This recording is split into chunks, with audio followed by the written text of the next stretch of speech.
Hey everyone, it's Dr. B, and today I want to share with you a personal story about adult resilience. And the resilience happened this weekend with my two oldest kids who tackled a really big mountain.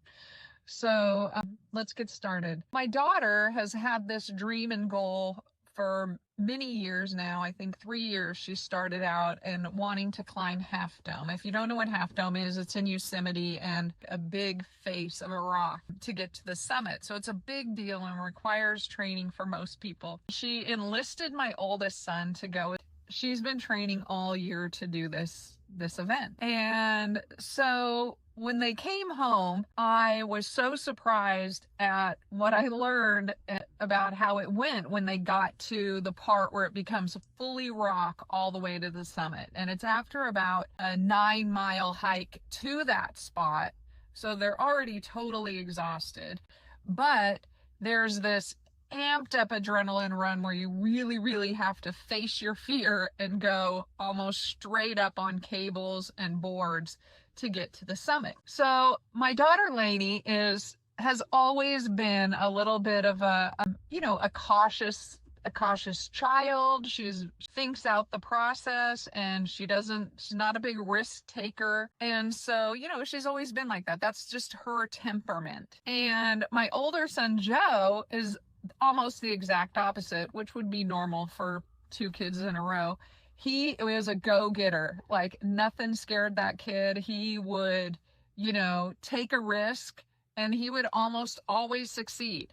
If he didn't, he fell, he got hurt, he recovered, and boom, he did it again. It always seemed like he was just not afraid of anything. And so when my kids took on this event, I actually was really happy that they were doing it together for so many reasons. But the mom reason, I was happy that my oldest son was there to sort of quote unquote protect my daughter, even though I absolutely have confidence that my daughter can protect herself and take care of herself.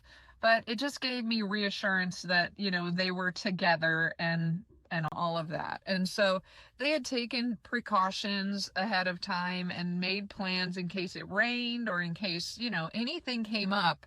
Safety was first. So I was so happy that they were, really doing this the right way. So long story short, they get to the base where, they're 9 miles in hiking, they're dying, it's a lot of effort, and it's time to climb the rock. And never did I think this would happen. My oldest son said, nope, I'm not doing it. I'm just not feeling it. It doesn't seem safe for me. And I just, I'm holding back. And I cannot tell you how proud I am of him for making that decision to stop himself when he recognized that his safety would potentially be at risk, and that if he's at risk with his safety, that puts everybody else at risk of their safety as well. And that he was able to really pause, think about the situation, and decide the best course of action to take in order to be safe. And that he was happy with,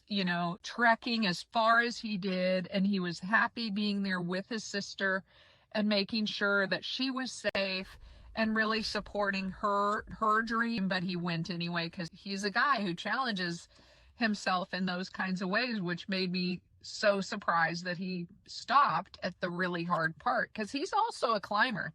That boy could climb a 12-foot fence in 10 seconds flat. One time when he was a kid, about maybe 6 or 7, his dad worked at a school where he coached water polo, and they put up this 15-foot non-climbable fence around this pool. And when Joe went down there for the first time with his dad, Joe literally climbed over the no-climb fence in about 10 seconds flat, just to prove them wrong that, it's not a no-climb fence and people can get over it. So that's really who Joe is and has always been. And he's a beautiful person. So, but learning to put the brakes on has been a big lesson for him. So what I wanted to say about this was his resilience really shined through this weekend by him being able to stop, pause, take care of himself, and look at the adversity ahead and decide no, the best course of action is for me to hang here and wait for my sister to go up and come down and be here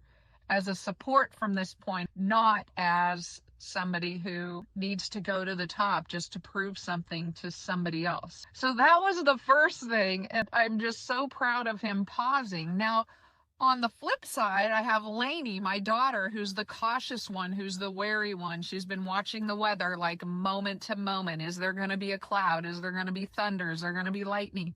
All of these things. And even though I knew she would go for it, they literally had a plan that at any point, if it was going to be dangerous, they were going to not go to the top. Somebody recently died on this part of the hike, and it requires seriousness. So anyway, Lainey gets to this point. Joe's not going to keep going, and Lainey is exhausted and said, I felt pretty ragged, but she got a burst of energy and is like, I'm doing it. I'm here. I've worked so hard to get here, and I am doing it no matter what. And this is also my kid who's a little afraid of heights, way more afraid of heights than I am or Joe is. But Lainey is one who is a little bit afraid of ladders and climbing up things. So here she is at the face of a mountain. And so she made it to the top. I have this beautiful picture of her, hands in the air at the top of this insane summit. Air is thin, hard to breathe. She is now, on the top of the world and accomplished this amazing task.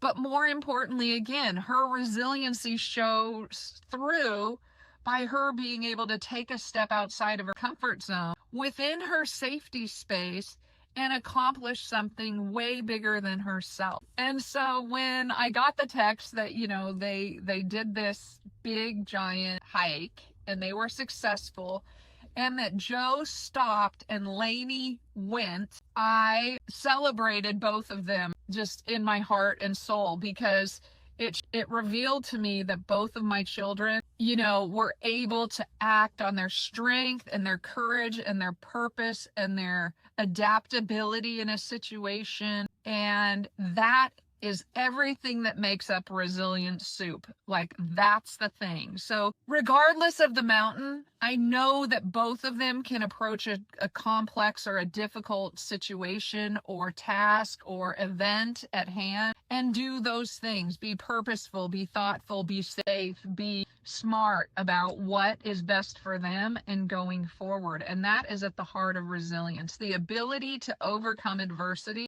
And they both did it, and then they had to climb down. So literally they put about 20 miles on their feet that day, and Lainey hurt her knee a little on the way home, and Joe was, paced himself with her like a good big brother would. And so anyway, I wanted to celebrate this weekend because I'm so happy to get to really see my children's resilience in action and their support and love of each other in being successful in totally different ways.